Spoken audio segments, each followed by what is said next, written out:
진점흉이 자복선이라는 시자에게 꺾이고 금난사에서 돌아오자 초원이 그를 꾸짖었다. 여름 안거가 끝난 지 채 한 달이 안 되는데 벌써 여기 와서 총림을 파괴하니 왜 그리 분주를 떠느냐. 큰일을 해결하지 못했기 때문입니다. 너는 무엇이 불법의 요체라고 생각하느냐? 잿마루에 구름이 일지 않으니 강심에 달이 떨어지는도다. 이 못난 놈아, 주름살 지고 이가 빠져서까지도 이따위 견해를 가지고 있느냐? 스님께서 가르쳐 주십시오. 네가 나에게 물어보아라. 진점용 스님이 그대로 묻자 스님이 말하였다. 잿마루에 구름이 일지 않으니 강심에 달이 떨어지는도다. 진점흉은 이 말 끝에 깨달았다. 도대체 왜 이러는 걸까요? 같은 말을 할 거면서 제자를 타박한 건 또 무슨 이유일까요? 자신이 내뱉은 말을 스승이 똑같이 되풀이했는데 그걸 듣고 깨달은 제자는 또 뭘까요? 공부와 수행이 반복이라고는 하지만 이건 경우가 아닌 것 같습니다. 그런데 꽤 많은 서문답에서 제자가 이른 말을 스승이 똑같이 일렀음에도 다른 결과를 보는 일을 만납니다.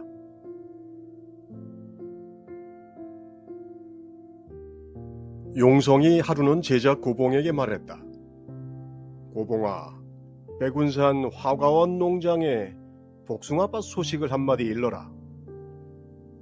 화가원의 도리가 만발하니 그대로가 화장세계입니다. 용성이 그 말을 듣고 내 이놈 뭐가 어쩌고 어째? 이놈이 공부 꽤나 하며 안목이 열렸는가 했더니만 순전히 밥이나 축내는 밥 도둑놈이 아닌가? 하고 몽둥이로 마구 때렸다. 고봉이 매를 맞고 생각한 끝에 곧바로 스승에게 되물었다. 그렇다면 스님께서 한 말씀 해주십시오. 화가원의 도리가 만발하니 그대로 화장세계구나. 백운산 화가원의 도리원, 복숭아밭 소식은 스승과 제자가 한 말에 토시 하나 틀리지 않고 같습니다. 그렇다면 스승인 용성과 제자인 고봉의 차이는 과연 무엇일까요? 이것은 직접 보지 않고서는 잘 알 수 없는 경우에 해당하지만 둘 사이의 수준이 벌어져 있을 경우에는 같은 말을 해도 전혀 다르게 들릴 수 있습니다. 또한 한마디 이르라고 해서 일렀는데 스승이 타박을 하는 바람에 풀이 죽었다면 이른 말 자체가 확신에 찬 자기 살림이 아니라는 것을 보여주는 것이기도 합니다. 안목, 즉 보고 듣는 폭과 깊이의 차이는 간발에 벌어지기 때문에 호리유차 천지현격이라는 말이 있는 것이죠. 해오와 증오, 즉 깨침과 체험적 증득의 차이라고도 할 수 있습니다.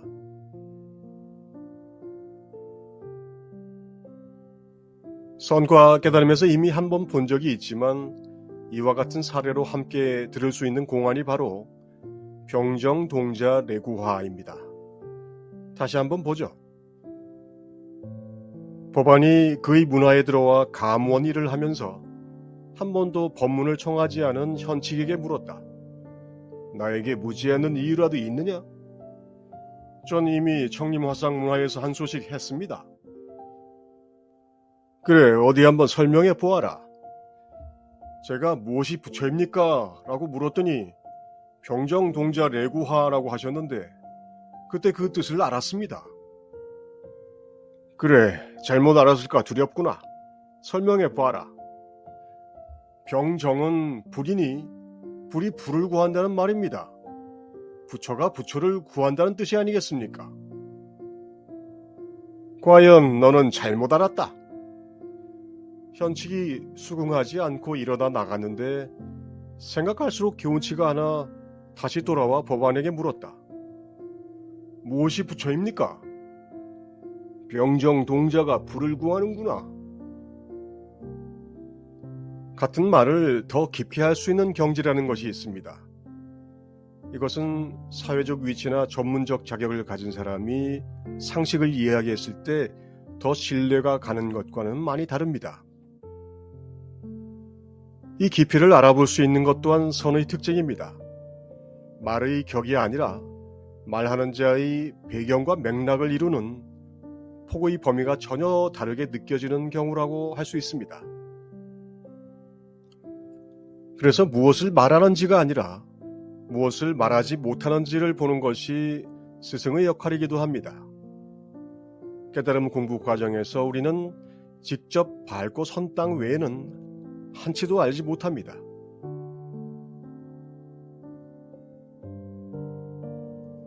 어느 날 그림을 그리던 피카소에게 어떤 사람이 물었다. 당신의 삶에서 가장 훌륭한 순간은 언제인가요? 지금은 아무것도 묻지 마시오.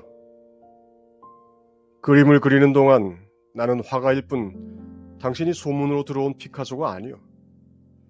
더 깊은 순간이 오면 화가마저 사라지고 다만 그림만 남습니다. 선의 언어는 일상의 언어를 암호화해서 그 비밀을 풀면 문을 열 수 있도록 한 것입니다. 그런데 이 암호는 암호 그 자체를 아무리 연구해 봐야 풀 방법을 찾을 수 없습니다. 그 말이 떨어진 자리, 낙처에서 알아차리면 바로 코드가 해체되도록 해놓았는데 알아차리는 방법이 경우의 수는 무제한입니다. 그중 하나가 제자가 한 말을 더 깊게 파묻어 돌려주기죠. 방법은 많지만 코드는 딱 하나밖에 없습니다. 그래서 너무 어려워 보였을까? 방법에 접근하는 힌트를 많이 제공합니다. 피카소가 사라지고 화가가 사라지고 그림만 남으면 가능성이 높습니다.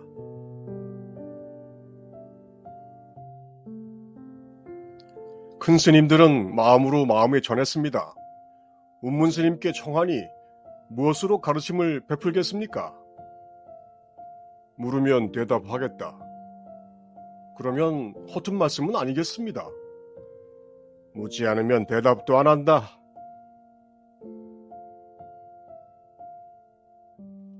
선이야 모두 킬러 문항이다만 일단 시험을 보러 와야 수능이 된다.